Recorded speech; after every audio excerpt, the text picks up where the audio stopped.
సోపు top hotel పోయి మనం ఏం తింటున్నామో ఎరికేనా? ఫ్రిడ్జ్ లో దాచిన మటను, చీకిపోయిన చికెను, మరిగి కర్రెగైన నూనె, డేర్ దాటిన సరుకులు, మురిగిపోయిన కూరగాయలు, పురుగు పట్టిన పప్పు, ఆలుగడ్డల అల్లము, చీమలు పట్టిన బెల్లము. మంచిగా కలర్ కోటింగ్ వేసుకొని వస్తే ఊదుకుంటా ఊరించుకుంటా కుమ్ముడే కుమ్ముడు. ఈ నడుమ 90 హోటళ్లు చెకింగ్ చేస్తే 45 హోటళ్లలో తిండి బాగలేదు, 27 హోటళ్ల మీద కేసులు అవుతున్నాయి అంటే ఎట్టున్నదో చూడండి మరి. అపరిశుభ్రంగా ఉన్న పరిసరాలు ఏమైనా ఉంటే మన జిహెచ్ఎంసీ ల్యాండ్ లైన్ నెంబర్ ఉందండి, 0402 దానికి కంప్లైంట్ చేసిన. పట్నంలో 66,000 హోటళ్లు, రెస్టారెంట్లు చిన్నవి పెద్దవి ఉన్నాయట, రిజిస్టర్ అయినాయి.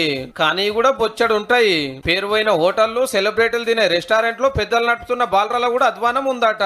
బయట సోప్ టాప్ ముద్దుగానే ఉన్నది కానీ ఒంటారాలకు తొంగి చూస్తే కళ్ళు బయలు గమ్మే అంత నీటుగా ఉన్నాయట. మళ్ళా శాంపుల్స్ తీసుకొని టెస్ట్లకు పంపిస్తున్నారు. 14 రోజులలో రిపోర్ట్ రాగానే కేసులు రాసుడేనట.